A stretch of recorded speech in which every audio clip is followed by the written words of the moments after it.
when death comes like an iceberg between the shoulder blades, I want to step through the door full of curiosity, wondering, what is it going to be like, that cottage of darkness? When the broken hearted people in this world agree, there will be an answer, let it be. Grief, heartbreak, and raw emotion on display tonight at a memorial for one of the 157 people killed aboard the Ethiopian airplane that crashed this weekend. Tonight, Danielle Moore was remembered as a bright light with a goal to bring good to the world. And her loss is being felt not just by her family, but by the friends she made across the globe and whose lives she touched. Being my older sister, she's always been sort of my leader. You know, so I'm always following in her footsteps and looking at her to find out what to do next. And I think that's, in the last couple of days, I've just sort of been at a loss, not really knowing what to do. And we were talking about it, and it's like, Danielle would have been the perfect person to approach, to like, how do we deal with this?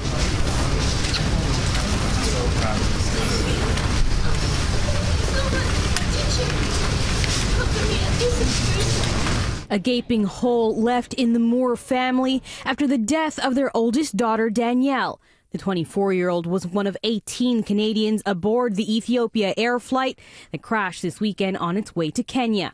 Just a very caring person, a very good friend, but also just her actions really followed her beliefs. So really concretely working to make the world a better place through working with groups on environmental initiatives and social initiatives. Danielle's parents were left devastated by the sudden loss of their only daughter, who was on her way to the United Nations Environment Assembly in Nairobi when her plane went down, killing all 157 passengers on board. She was always talking about her daughter. She was the pride and joy of her life. She was a star. Valedictorian, the work that she'd done with a lot of charities, Ocean Bridge, and the UN especially. In her short life, it's clear Danielle made a lasting impact on the people she met throughout her travels. Her work and school took her across the world to a number of Canadian and international cities. This vigil in Toronto at Inukshuk Park is just one of almost 30 being held in her honor. The others in places like Winnipeg, Halifax, Iqaluit, even Mexico, Australia, and Zambia. It just goes to show how amazing my sister was. Literally every community that she went to, like, people would gather around her and she would give back so much. And it really means a lot to me to see everybody here. Even Mayor John Tory was on hand to pay his respects to the Moore family.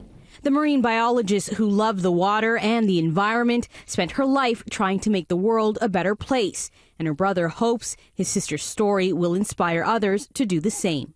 I'm starting to look for initiatives where I can make a difference in human rights, Indigenous rights, and just lending my time out to that, and really just branching off and meeting new people and spreading that message. So from my daughter to you, I love you all, and thank you so much.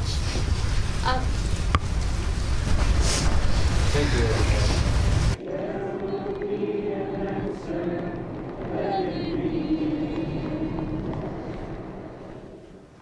And all of tonight's events were held near a body of water because of Danielle's love of the ocean and her work to clean and protect it.